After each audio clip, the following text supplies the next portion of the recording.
चलिए आज फिजिक्स की एक बड़ी मजेदार पहेली को सुलझाते हैं। ये एक ऐसे अदृश्य सुरक्षा कवच के बारे में है जो शायद हमारे चारों ओर मौजूद है पर हमें दिखता नहीं। तो चलिए सीधे मुद्दे पर आते हैं। शुरुआत करते हैं एक ऐसे सवाल से जो सुनने में तो बड़ा सीधा साधा है पर दिमाग घुमा देता है। जरा सोचिए, एक बंद मेटल का डब्बा है और उसके अंदर आप एक चार्ज को हिला रहे हैं। सवाल ये है कि क्या बाहर की दुनिया को भनक भी लगेगी कि अंदर क्या खिचड़ी पक रही है। यही वो पहेली है जिसे आज हम मिलकर सुलझाने वाले हैं।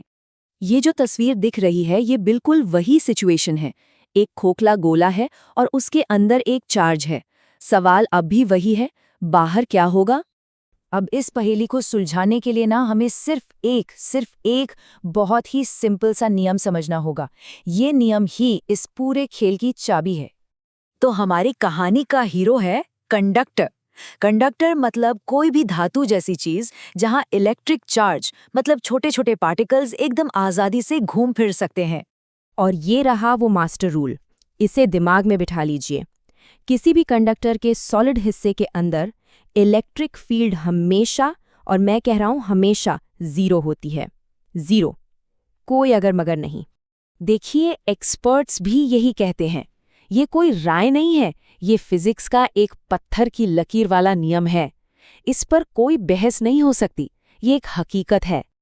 अब आप सोच रहे होंगे कि ये कोई जादू है।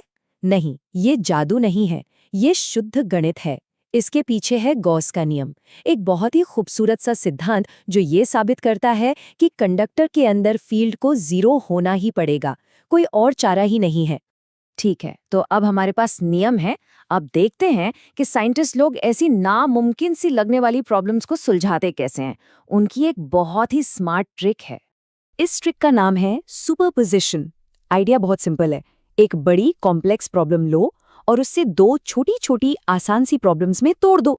जरा सोचिए, ऐसी सिचुएशन, कंडक्टर के अंदर भी चार्ज है, बाहर भी चार्ज है, सब कुछ एक दूसरे से गुत्थम गुत्था है। बहुत कंफ्यूजिंग लगता है ना। तो फिजिसिस्ट क्या करते हैं, वो इसे दिमागी तौर पर दो अलग अलग हिस्सों में बांट देते हैं। एक अंदर की दुनिया और एक बाहर की दुनिया। और सबसे मजेदार बात यह है कि वो ये मान लेते हैं कि इन दोनों दुनियाओं का एक दूसरे से कोई लेना देना नहीं है, बिल्कुल आजाद। तो चलिए अब अपनी स्मार्ट ट्रिक को हमारी पहेली पर लगाते हैं और देखते हैं कि ये इलेक्ट्रोस्टैटिक शील्डिंग का जादू आखिर होता कैसे है। अब जरा इस स्लाइड को ध्यान से देखिए, ये सब कुछ साफ कर देगी। अंदर की दुनिया में क्या हो रहा है। अंदर वाला चार्ज सिर्फ अंदर की सतह पर असर डालता है। अगर आप अंदर के चार्ज को हिलाएंगे तो अंदर की सतह पर चार्जेस भी हिलेंगे। लेकिन बाहर की दुनिया, उससे कोई फर्क नहीं पड़ता। बाहर की सतह पर जो चार्ज है वो अपनी जगह पर टिका रहता है, चाहे अंदर कुछ भी होता रहे। तो इसका मतलब क्या हुआ?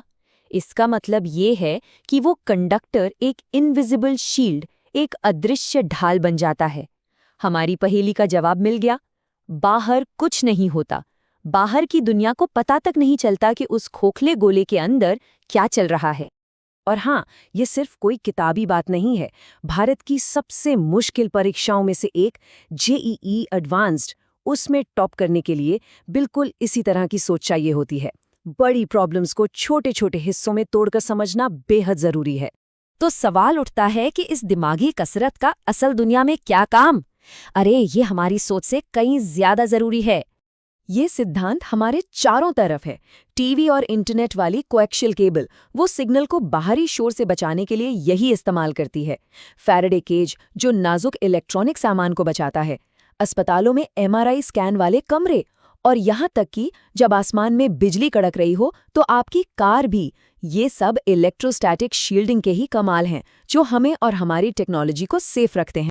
तो अगली बार जब आप इनमें से कुछ भी देखें या इस्तेमाल करें तो याद रखिएगा कि इसके पीछे फिजिक्स का एक बहुत ही सरल लेकिन बहुत शक्तिशाली सिद्धांत काम कर रहा है। एक अदृश्य ढाल जो अंदर की दुनिया को बाहर की दुनिया से पूरी तरह अलग कर देती है। और ये हमें एक बड़े सवाल पर लाकर छोड़ देता है। कुदरत में ऐसी और कितनी अदृश्य शक्तियां हैं जो इतने ही सरल और खूबसूरत नियमों से बंधी हैं, बस हमारे खोजे जाने का इंतजार कर रही हैं। सोचिएगा जरूर। हमारे साथ जुड़ने के लिए शुक्रिया।